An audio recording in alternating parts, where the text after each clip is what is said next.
The air in Washington, D.C. is usually heavy with the sound of deal-making. It is a city of whispers, handshakes, and the quiet hum of power that has run uninterrupted for 250 years. But this morning, the hum stopped. If you walked down Constitution Avenue right now, past the Department of Justice or the concrete fortress of the Pentagon, you would feel something that hasn't existed in this capital since the burning of 1814. You would feel fear. At 8 a.m. sharp, a courier from the White House delivered a single digital packet to the Office of Personnel Management. It wasn't a press release. It wasn't a tweet. It was Executive Order 14-9-0-2. The media is scrambling to find a name for it, calling it a shake-up or a restructuring. But those are words for peacetime. This is not peacetime. This is a liquidation event. The order reactivates a dormant legal theory known as Schedule F. On paper, it sounds like boring bureaucratic jargon. In reality, it is a weapon. For the last century, federal employees have been shielded by a layer of armor called civil service protection. It meant they could not be fired for political reasons. It meant that presidents come and go, but the bureaucracy remains eternal. Today, that armor was stripped away. The order reclassifies 50,000 mid-level managers, policy analysts, and department heads as at-will employees. In the corporate world, at-will means you serve at the pleasure of the boss. And when the boss decides you are too expensive, you are gone. Right now, inside the fluorescent-lit hallways of the deep state, the emails are landing. There are no severance packages. There are no union reps to call. Security guards are reportedly standing by the elevators in the Hoover Building, waiting for the badge readers to turn red. Historians will tell you this has happened before. In 82 BC, the Roman dictator Lucius Cornelius Sulla marched on Rome and posted a list of names in the Forum. It was called the proscription. If your name was on the list, you were no longer a citizen, you were a target. Your property was seized, your status erased. Today, there is no list nailed to a podium. There is just a server farm in Northern Virginia processing the largest mass firing in American history.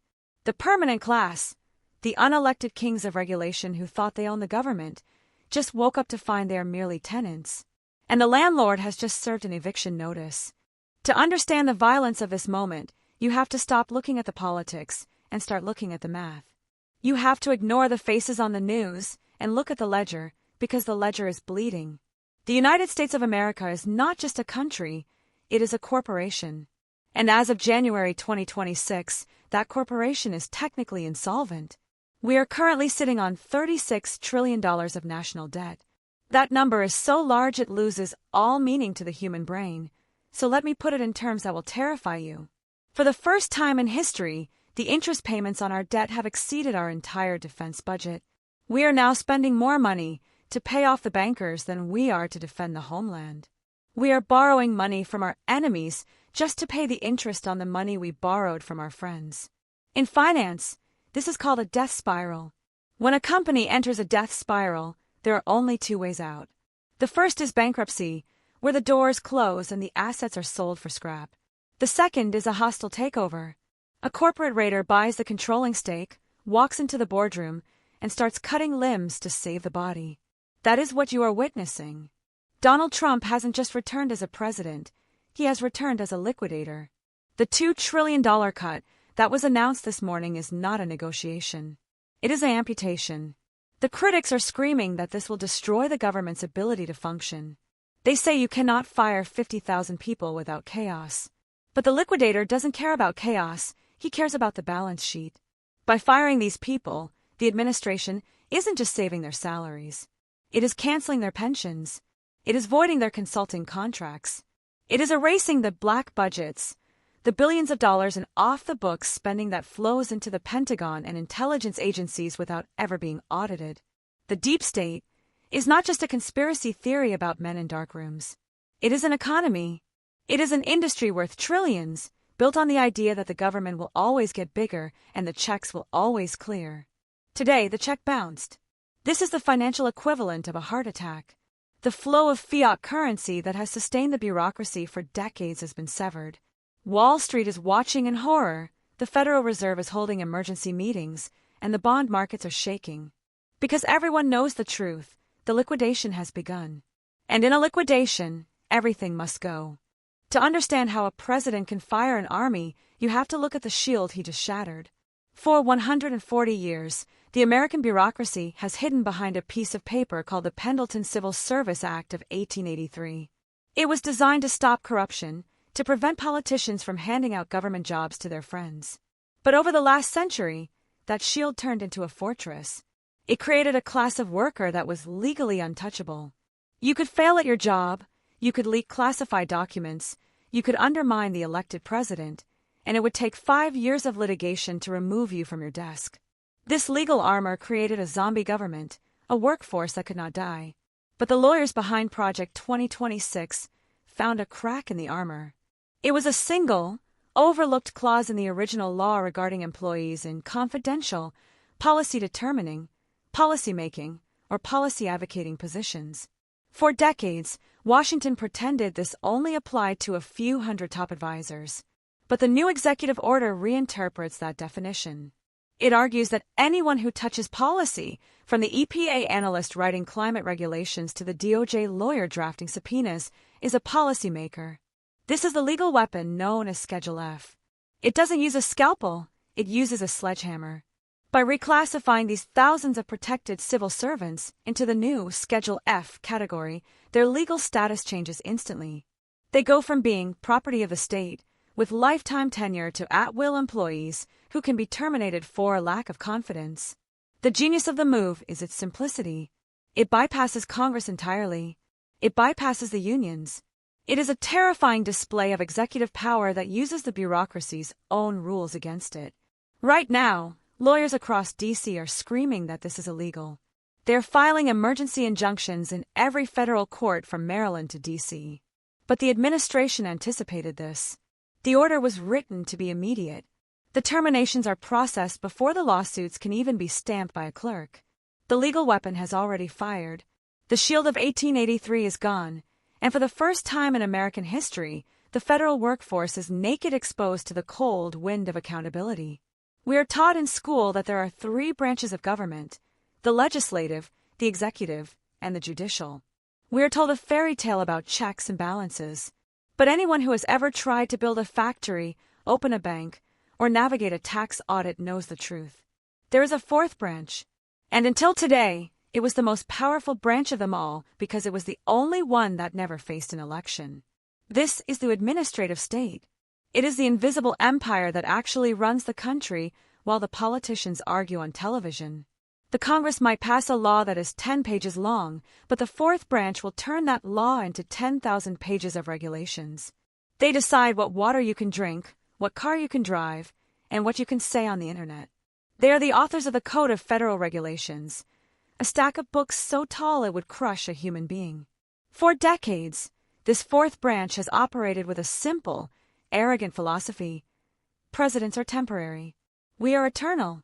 They call themselves the institutional memory of the nation. They view the elected president not as their boss, but as a passing nuisance, a temporary tenant in their building. They have perfected the art of the slow roll, delaying orders they don't like until the president's term expires.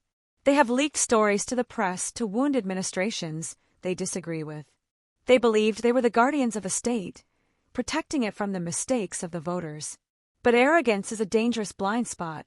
By believing they were untouchable, they never built a defense for the day a president simply stopped playing by their unwritten rules.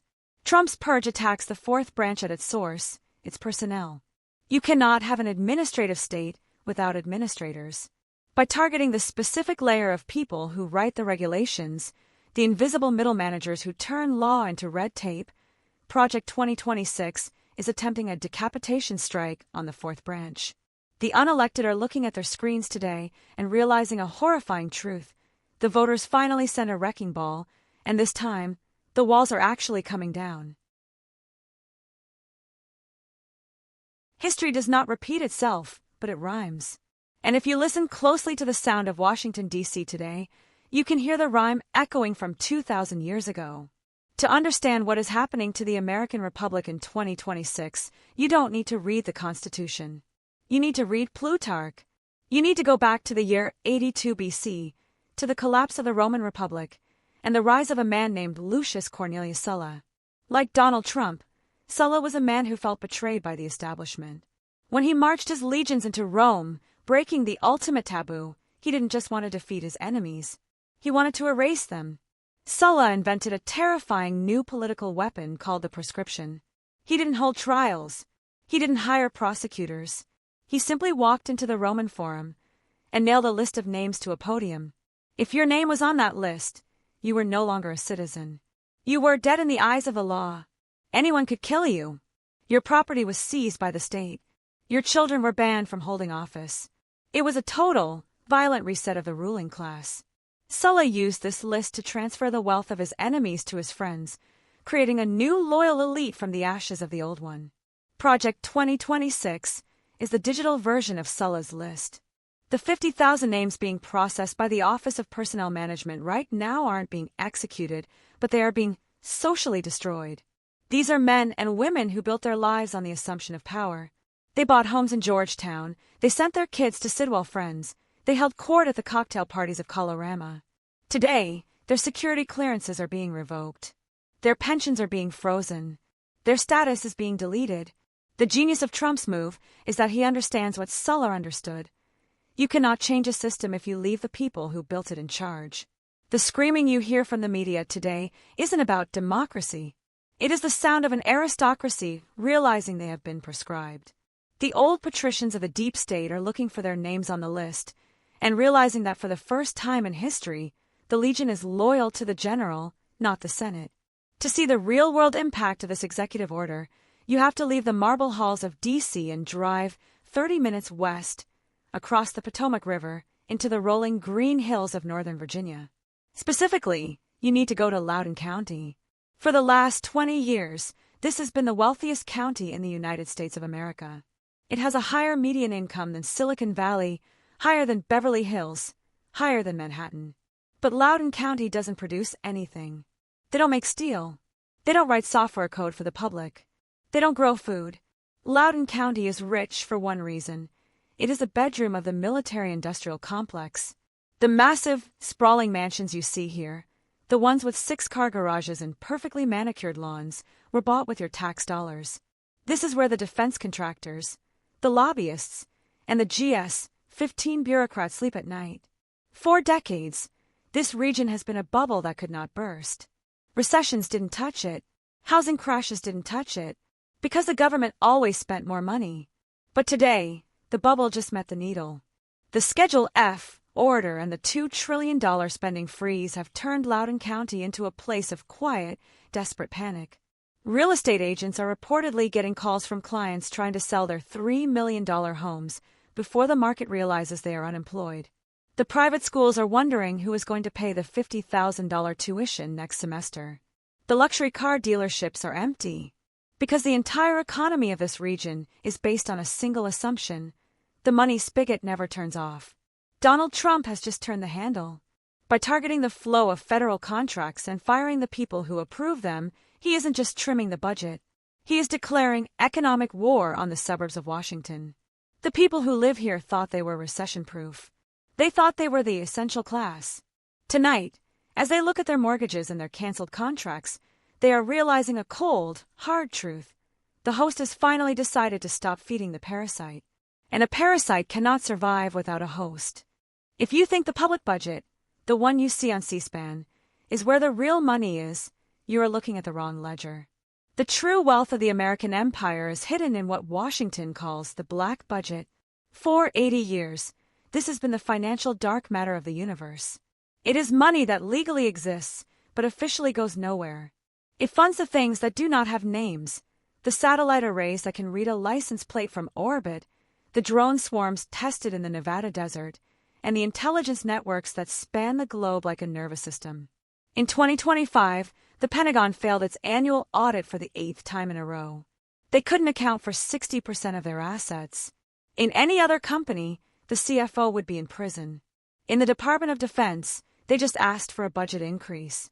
They rely on classified appropriations, lines of code in the budget that simply say Project Tractor or Operation Cobra, followed by a number with 9 zeros. For decades, Congress has been too afraid to ask what that money buys. They were told, it keeps you safe. don't ask questions. But the liquidator asks questions. One of the most terrifying clauses in the new executive order is the demand for a zero-based audit of the black budget.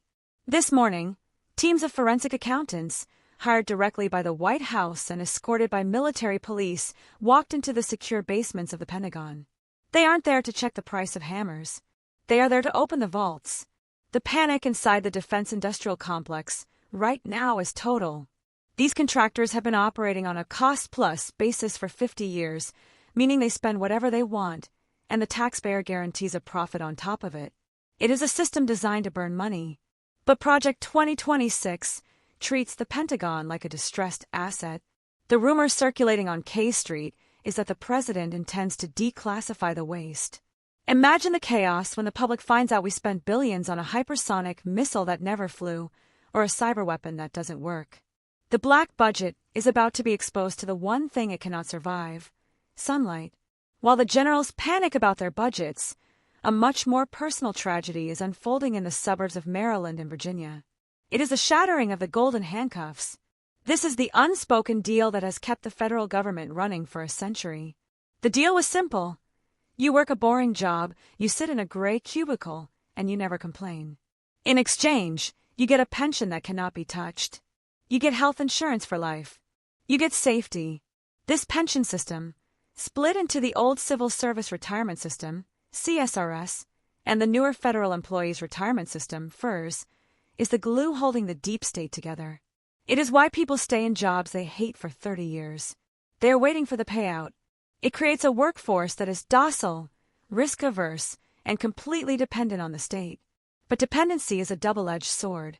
When you rely on the king for your bread, you starve when the king stops baking. The new order doesn't just fire people, it attacks the unfunded liabilities of the pension fund. Legal analysts are realizing that at-will termination might trigger a clause that converts guaranteed pensions into lump-sum payouts worth pennies on the dollar. For a 55-year-old bureaucrat with 2 kids in college and a mortgage in Bethesda, this is not just a job loss. It is a life-ending financial event. The golden handcuffs have turned into golden nooses. The phone lines at the Office of Personnel Management are melting down. People are trying to retire today, hoping to lock in their benefits before the system updates. But the system is frozen for audit. The exits are blocked. This is the ruthlessness of the corporate raider strategy. By threatening the pensions, Trump forces the bureaucracy to turn on itself. Suddenly, loyalty to the agency disappears. Everyone is looking out for their own survival. The collective bargaining power of the federal workforce has been broken not by police or laws, but by the terrifying realization that their retirement account is just a number on a screen. And that number can be deleted. While the bureaucracy bleeds, the real war is happening 10 blocks away, inside a white marble fortress on Constitution Avenue, the Eccles Building. This is the headquarters of the Federal Reserve. For 113 years, this building has operated as a state within a state. It controls the interest rates, it controls the money supply, and most importantly, it claims to be independent of the president. But independence is a polite word for a rogue. The conflict between the White House and the Fed has now turned into open warfare. The president's massive spending cuts are deflationary. They suck money out of the economy. The Federal Reserve, terrified of a crash, wants to print money to stabilize the markets. It is a collision of 2 unstoppable forces. The executive branch is hitting the brakes, while the central bank is trying to slam on the gas. The rumors coming out of the Eccles building are unprecedented. There are whispers that the president is preparing to challenge the Fed's charter itself. Legal scholars usually say the president cannot fire the Fed chair. But Project 2026 argues that the Federal Reserve is ultimately a creation of Congress, and the president has emergency powers over the currency in times of economic distress. And make no mistake, $36 trillion in debt is distress. We are witnessing a high-stakes game of chicken with the global reserve currency. If the Fed fights back, if they raise rates to punish the administration, they could crash the housing market overnight. If they surrender and monetize the debt, they risk hyperinflation. The president has reportedly sent a message to the Board of Governors: get in line or get audited. An audit is the one thing the Fed fears more than death. It would reveal the trillions of dollars in secret loans to foreign banks and corporate entities. The fortress is under siege, And for the first time since 1913, the gates are buckling. In 2016, the slogan was "Drain the Swamp." It was a catchy phrase, a promise to clean up the corruption and fire the bad actors. It implied that the system was fundamentally good, but the water was dirty. It suggested that if you just removed the crooked politicians, the machinery of government would work for the people again. But that was 10 years ago. The philosophy of 2026 is darker, colder, and far more radical. The administration has realized that you cannot drain a swamp that is fed by an ocean of money. You cannot fix a machine that was designed to be broken. The new strategy is not drain the swamp. It is burn the swamp. This is a shift from reform to demolition.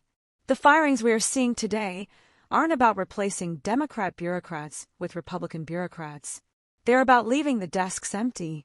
The goal is not to capture the Department of Education. The goal is to close it.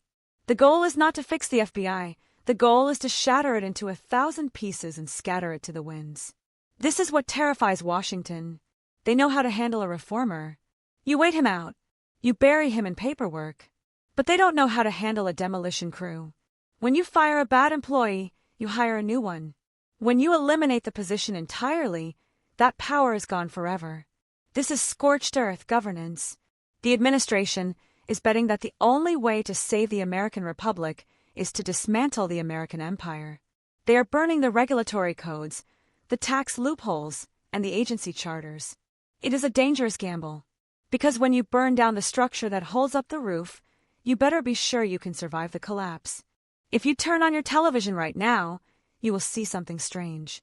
You will see pundits screaming, you will see graphics flashing, crisis, and you will see reporters standing on the north lawn of the White House. But if you listen closely to what they are actually saying, you will realize they are saying absolutely nothing. For the first time in modern American history, the corporate media has been totally cut out of the loop. They are operating in a blackout. For 50 years, the relationship between the deep state and the press was symbiotic. They fed each other. A bureaucrat in the DOJ would leak a classified memo to the Washington Post. The Post would publish a bombshell, and the bureaucrat would use that story to launch an investigation. It was a perfect, self-sustaining ecosystem of leaks and lies. But that ecosystem relies on one thing: sources. Today, the sources are gone. The 50,000 people who used to whisper in the ears of reporters are currently being escorted out of their buildings by security. The text messages have stopped. The background briefings have been canceled.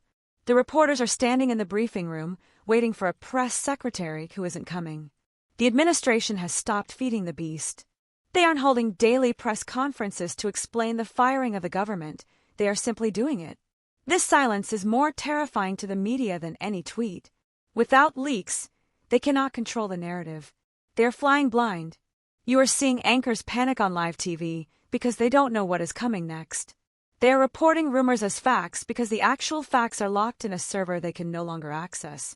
The fourth estate, the media class that believes it has the moral authority to vet the president, has been rendered irrelevant. The administration is bypassing them entirely, speaking directly to the public through independent channels, releasing raw data and financial statements without the spin of the nightly news. It is a blockade. The information highway that ran from the swamp to the newsroom has been severed. And inside the glass towers of New York and D.C., the editors are realizing a nightmare scenario. If they don't have inside information, they are just people with opinions. And nobody pays for opinions anymore. The blackout isn't a glitch, it is a strategy. In the darkness, the demolition crew can work without interruption. While the media cries about politics, the only vote that actually matters is being cast right now in the bond markets of London, Tokyo, and New York. This is the realm of the bond vigilantes, the cold-blooded traders who decide the value of nations. And the verdict they are delivering on the United States is catastrophic. For decades, the world bought U.S. Treasury bonds because they were considered risk-free. It was the safest investment in the universe. But that safety was based on a lie, the belief that the U.S. government could always tax its citizens enough to pay its debts. Project 2026 has shattered that illusion. By declaring the government insolvent and initiating a hostile restructuring, the president has admitted the truth. The emperor has no clothes, and the treasury has no money. The reaction has been violent. The yield on the 10-year Treasury note, the most important number in the global economy, just spiked to levels not seen since the 1980s. This is the financial equivalent of a heart attack. When yields spike, it means investors are demanding more money to lend to America because they don't trust us anymore. They are pricing in the risk of collapse. Foreign nations are watching this with hawk eyes. China and Japan hold trillions of dollars of our debt. If they panic, if they decide that the chaos in Washington means the dollar is finished, they could dump those bonds on the open market. That would trigger a sovereign debt crisis. That makes the Great Depression look like a picnic. The dollar would collapse. Import prices would skyrocket. Your savings would evaporate in an afternoon. The administration is playing a game of Russian roulette with the global economy. They are betting that they can slash the budget fast enough to restore confidence before the market crashes. They are trying to convince the bond vigilantes that this pain is necessary, that we are cutting the cancer to save the patient. But the market is fearful. The screen is flashing red. The algorithms are selling. The global financial system is built on faith in the US dollar, and right now, that faith is hanging by a thread. We are standing on the edge of the abyss, and the president just shoved the entire country forward. Will we fly, or will we fall? The ticker tape is the only thing that knows the answer. If you think the 50,000 people who just lost their jobs are going to pack their boxes and go home quietly, you do not understand how power works in Washington. We are witnessing the beginning of an insurgency. It is not an insurgency of guns and bombs. It is an insurgency of passwords, encryption keys, and bureaucratic sabotage. The shadow government, the network of intelligence officers, career diplomats, and senior regulators, is striking back. And they are fighting dirty. Reports are flooding in from the Department of State and the CIA that key databases have been corrupted. Hard drives are being wiped remotely. The institutional memory of the American empire is being held hostage by the very people who created it. This is the Stay Behind network.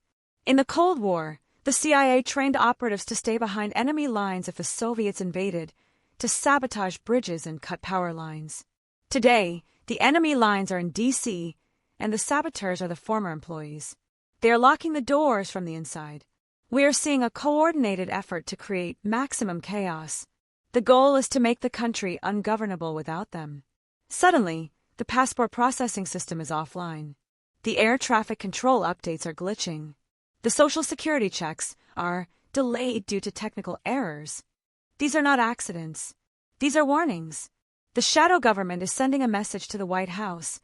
You can fire us, but you cannot run the machine without us. They are leaking damaging intelligence to foreign allies to embarrass the president. They are using their contacts in the European Union to trigger sanctions against American companies. It is a scorched earth retreat. They would rather burn the village down than let the new administration rule it. The president is currently bringing in tiger teams, private sector IT experts and loyalists, to try and break back into the federal servers. It is a digital siege. The White House is technically in charge, but the control room has been booby-trapped. The deep state is proving that it is not just a workforce. It is a living organism, and right now, it is releasing its venom in a desperate attempt to kill the host that rejected it. To defeat this sabotage, the president has abandoned the role of a politician entirely. He has reverted to the only role he truly knows, the corporate raider. In the 1980s, raiders like Carl Icahn and T. Boone Pickens would buy bloated, failing companies. They didn't try to fix the culture. They didn't try to make the employees happy. They stripped the assets. They sold the parts that were valuable and closed the parts that were losing money. This is exactly what is happening to the U.S. government. Project 2026 is an asset stripping operation. The administration has realized that the federal government owns trillions of dollars in real estate, land, and intellectual property that is sitting idle. The Department of Energy owns vast tracts of oil-rich land. The General Services Administration owns thousands of empty buildings in prime city centers. The Post Office sits on real estate gold mines. The raider strategy is simple: sell it all. This morning, the White House announced the formation of the Federal Liquidation Commission. Their mandate is to privatize everything that is not nailed down. We are talking about selling the headquarters of the FBI, the J. Edgar Hoover Building, to private developers. We are talking about auctioning off the wireless spectrums held by the military. We're talking about privatizing the TSA and the air traffic control system. This solves two problems at once. First, it raises immediate cash to pay down the debt and calm the bond markets. Second, and more importantly, it permanently destroys the habitat of the deep state. If you sell the building, the bureaucrats have nowhere to go. If you privatize the department, the civil service protections vanish, and the private owner can fire everyone on day one. The unions are screaming theft. The Democrats are screaming looting. But the raider doesn't care about the screams. He cares about the shareholder value. And in this case, the shareholders are the American taxpayers. The president is betting that the public would rather have a tax cut funded by the sale of the Department of Education than keep paying for a failing school system. It is the ultimate capitalist solution to a socialist problem. He isn't trying to govern the bureaucracy. He is foreclosing on it. The for sale signs are going up on Pennsylvania Avenue, and the liquidation sale of the century has officially begun. When you fire a Praetorian Guard, you have to replace them immediately, or the palace falls. The administration knows this. That is why, even as the security guards are escorting the old bureaucrats out of the building, a new army is waiting in the lobby. They are calling them the New Loyalists. This is the second phase of Project 2026, and it is a complete reversal of the last 50 years of government hiring practices. For decades, the path to power in D.C. was through credentialism. You went to the Ivy League, you interned at the Brookings Institution, you got a master's in public policy, and you learned to speak the polite, empty language of the state. The New Loyalists do not speak that language. They have been recruited from the heartland, from conservative think tanks, and from the business world. They are not being hired for their ability to navigate the bureaucracy. They are being hired to destroy it. This is the return of the spoil system, a concept dating back to President Andrew Jackson in the 1830s. The philosophy is brutal and simple. To the victor go the spoils. If you win the election, you get to staff the government with people who actually agree with you. The media calls them partisan hacks. The president calls them soldiers. Thousands of pre-vetted appointees are currently moving into the empty offices of the EPA, the DOJ, and the State Department. The culture clash inside these buildings is violent. You have 25-year-old ideologues giving orders to career staff who have been there since the Clinton administration. The friction is palpable. The old guard tries to bury the new loyalists in procedure, saying, "You can't do that, it violates Regulation 14B. The new loyalists simply delete Regulation 14B. They are operating with a mandate of total disruption. They don't care about the institutional norms. They care about the mission. Washington is changing. The gray, colorless managers are being replaced by true believers. This brings a new danger, incompetence. When you prioritize loyalty over experience, mistakes happen. Orders get lost. Nuance is ignored. But the administration has calculated that a clumsy government that obeys orders is better than a skilled government that sabotages them. The era of the neutral expert is dead. The era of the political soldier has begun. While the loyalists take the desks, the real auditing is being done by a force that doesn't sleep, doesn't eat, and doesn't care about politics. Enter the Department of Government Efficiency, or as the Internet calls it, Doge. This is the brainchild of the president's most powerful external advisor, Elon Musk. And he is bringing the ruthlessness of Silicon Valley to the lethargy of Pennsylvania Avenue. Elon's strategy is not political, it is algorithmic. He has reportedly unleashed a team of AI auditors onto the federal budget. These aren't humans looking at spreadsheets with calculators. These are large language models, trained to hunt for redundancy. They are scanning billions of lines of procurement data, looking for the doubles. Why do we have 5 different agencies handling food safety? Why does the Department of Agriculture have a SWAT team? Why are we funding gender studies in Pakistan? The AI marks the waste in red. And then, the Efficiency Commission cuts it. The terror inside the agencies is coming from the realization that they cannot hide from an algorithm. You can lie to a congressional committee. You can hide money in a shell game of different accounts. But you cannot hide from an AI that can read every transaction in the Treasury in a millisecond. Elon is applying the Twitter strategy to the U.S. government. When he bought Twitter, he fired 80% of the staff. Everyone said the site would crash. It didn't. It got faster.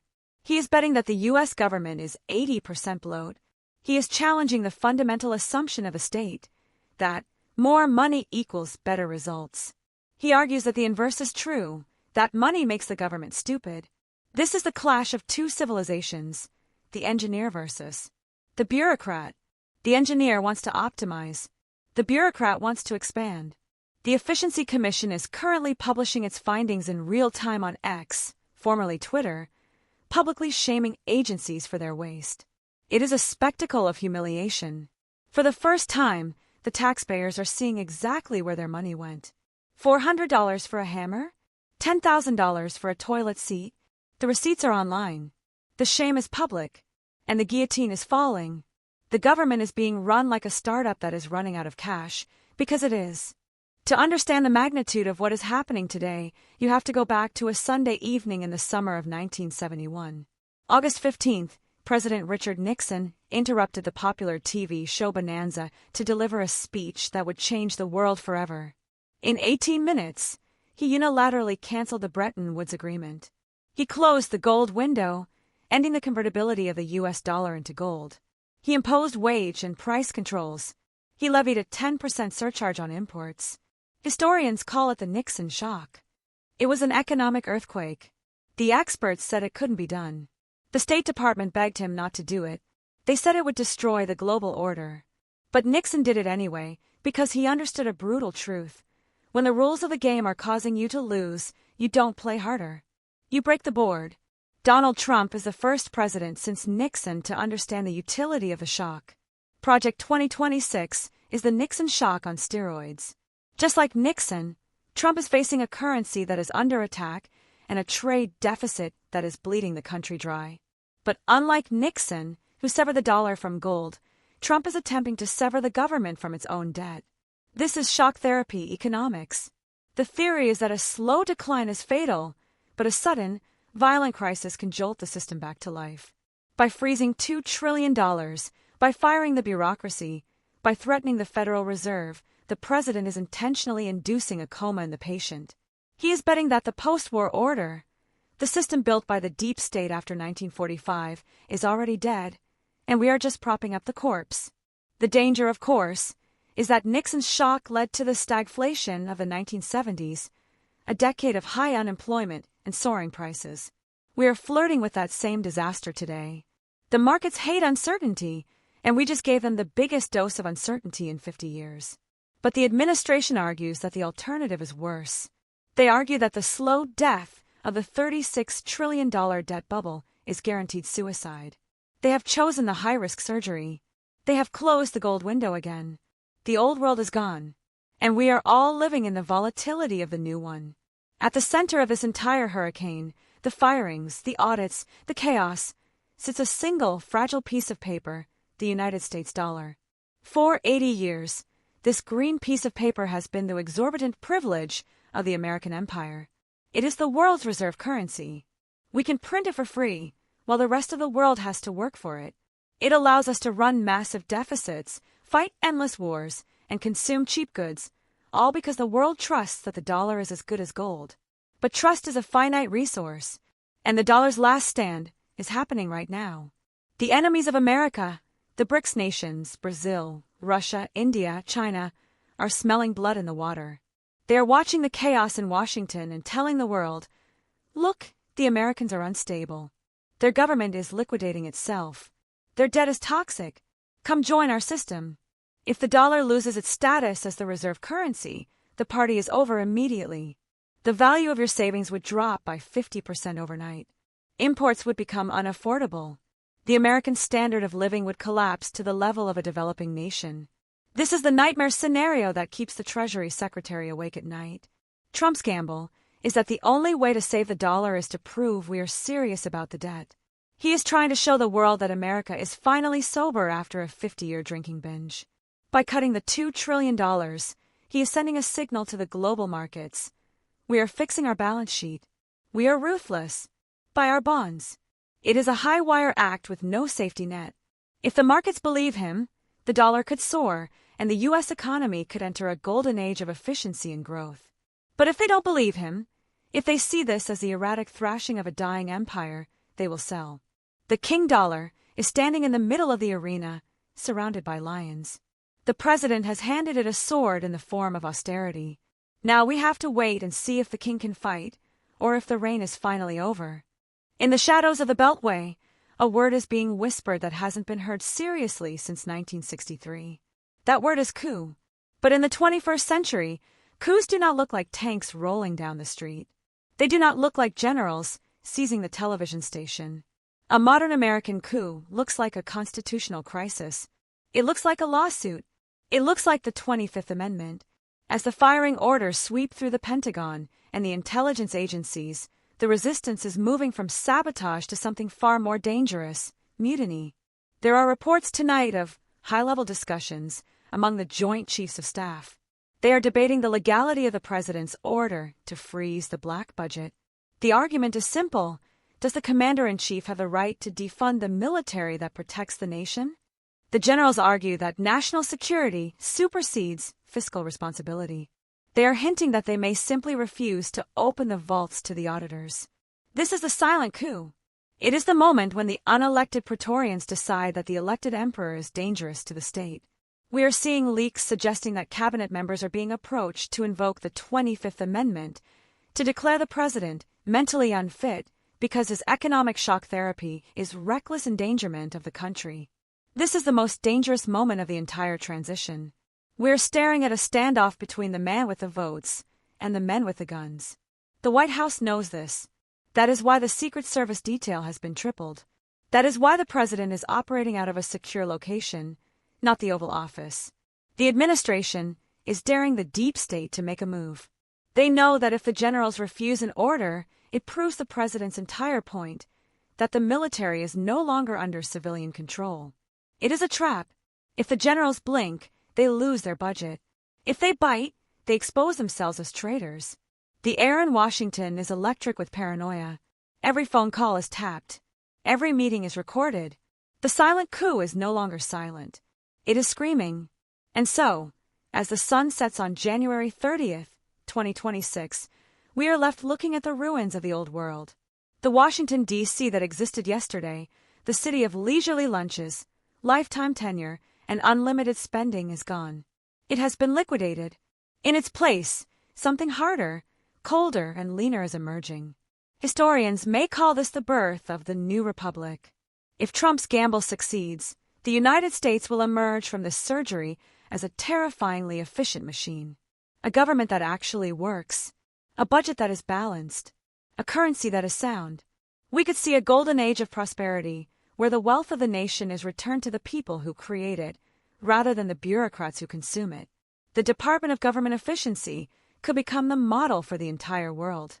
But there is another possibility. The dark timeline. It is possible that the patient is too weak for the surgery. It is possible that by gutting the institutions, we have destroyed the immune system of the nation. We might wake up tomorrow to find that the markets have crashed, the dollar has failed, and the streets are filled with the rage of the displaced class. We might find that in our zeal to kill the parasite, we killed the host. Whatever happens, one thing is certain: the era of the soft American empire is over. The boardroom is closed. The liquidator has locked the doors. We are now living in a country where results matter more than process, where money is scarce, and where power is raw. The dream of the deep state was that they could rule forever from the shadows. Today, the lights got turned on.